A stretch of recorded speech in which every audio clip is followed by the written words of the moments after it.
Hadirin dan hadirat yang dirahmati Allah, saya akan baca di sini dalam buku ini ada satu riwayat. Riwayat ini diriwayatkan tentang hamba Allah yang mulia, yaitu Luqman Al-Hakim. Dia pernah berkata kepada anaknya, "Ya bunayya awwid lisanak," wahai anakku, biasakanlah kamu, lisan kamu itu mengucapkan Allahumma ghfirli. Selalulah kamu ucapkan Allahumma ghfirli, ya Allah ampunilah daku. Selalulah katanya. Fa inna lillahi sa'at la yuraddu fiha sa'ila. Karena sesungguhnya pada sisi Allah ada saat-saat tertentu bila menepati istighfar kamu itu, masa yang Allah memberikan keampunan, maka subhanallah Allah tidak akan mengecewakan hambanya yang memohon keampunan daripadanya. Selalulah ucapkan Allahumma gfirli. Sementara Al-Hasan Al-Basri, salah seorang kibarut tabi'in, beliau mengatakan, "Aktsiru minal istighfar fi buyutikum." Banyakkanlah ucapan istighfar ketika kamu berada di rumah kamu. Wa ala mawaidikum, atau ketika kamu hendak makan. Wa fi turuqikum, ketika kamu berada di jalan dalam perjalanan. Wa fi aswaqikum, ketika kamu berada di pasar. Wa fi majalisikum, ketika kamu ada di majlis-majlis. Wa aina ma kuntum, dan di mana saja kamu berada. Kerana sesungguhnya kamu tidak tahu bilakah keampunan Allah itu diturunkan dan diberikan kepada kamu. Maknanya kata Hasan Al-Basri, kita beristighfar pada setiap ketika. Sementara dalam Sahih Imam Al-Bukhari, dalam bab Ad-Da'wat, hadis ini daripada Abu Hurairah radhiyallahu anhu dari Nabi sallallahu alaihi wasallam. Baginda bersabda, "Wallahi inni la astaghfirullah wa atubu ilaihi fil yaumi akthar min 70 marratan." Demi Allah, sesungguhnya aku selalu memohon keampunan kepada Allah dan bertaubat kepadanya pada setiap hari lebih daripada 70 kali.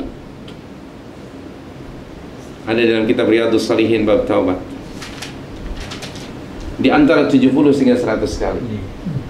Subhanallah. Padahal kesalahan apa yang Rasulullah lakukan?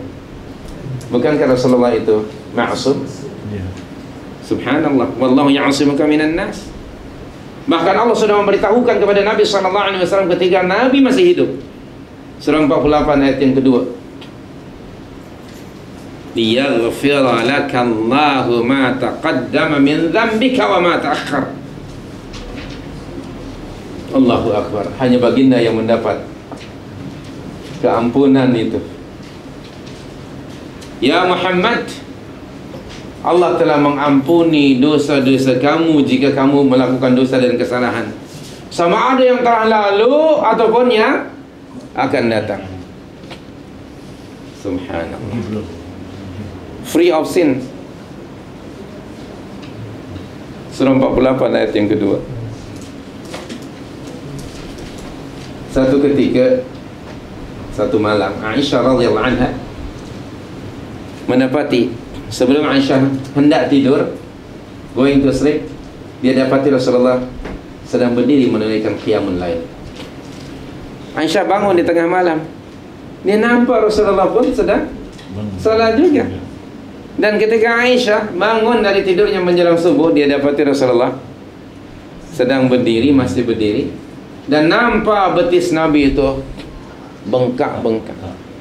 Lalu kata Aisyah, "Ya Rasulullah, kenapa teruk sangat salat malam, sehingga saya nampak kedua kaki anda bengkak-bengkak? Buat apa lagi? Bukankah Allah sudah berfirman surah 48 ayat yang kedua, bahawa seluruh kesalahan dan dosa anda itu pun jika anda melakukan kesalahan." Padahal Rasulullah itu ma'sum. Yang telah lalu dan yang akan datang kan sudah diampuni oleh Allah. Ya Aisyah, memang benar. Menurut Aisyah tu tak payahlah serius sangat. Dah dapat keampunan tu, Tidur aja lah. Nah, barangkali lebih kurang begitulah. Kata Nabi SAW, apa jawaban Rasul? Ya Aisyah, afala uhibbu an akuna abdan syakura. Kalaupun Allah sudah memberi keampunan kepadaku, tidak maukah aku, tidak patutkah aku menjadi seorang hamba yang selalu bersyukur kepada Allah? Tidak ada manusia yang syakur lebih tinggi daripada Rasul. Subhanallah. Coba, what do you think kalau kita dibagi oleh Allah ayat kedua tu untuk you? Buat kenduri gitu. Kenduri syukur 7 hari 7 malam. Dan kemudian joli dan joli dan joli sehingga kejeli. Semua dibuat. Dia kata, whatever I do, sudah dapat keampunan. That is why kita tak pernah dapat. Okay. Hanya Rasul sallallahu alaihi wasallam. Kalau kita dapat, saya sudah yakin kita akan bebas. Tidak ada manusia yang mendapat karunia sebegitu besar kecuali baginda SAW. Makin mendapat nikmat dan karunia yang besar, baginda semakin rapat dan dekat kepada Allah. Walaupun kita tidaklah mungkin dapat mencapai degree itu, tapi kata Rasulullah, aku selalu memohon keampunan kepada Allah every day, di antara 70 sampai 100 kali. Kalau ikut kaedah matematik, we should do more than him, kan? Betul tak? Karena hampir tidak ada saat yang kita tidak berbuat kesalahan. Maka mestinya kita selalu beristighfar. That is why tadi Luqman dan Hasan al-Basri menyarankan kepada kita untuk selalu beristighfar. Okay? Rasanya malu kita kepada Rasul.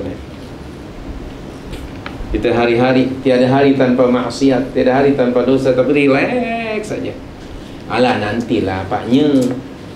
Itu dia. Nantilah maknya, kita belum pencan lagi. Nantilah maknya, biarlah anak-anak kita semua ni berkeluarga, barulah kita istighfar. Astagfirullah, dia tunggu. Selalu nantilah paknya. Bila Israel datang, barulah kita minta taubat. Too late ketika itu. Okay? Jadi sekali lagi, do not delay. Ayo kita beristighfar hari ini. Itu terdapat dalam kitab Sahih Bukhari dan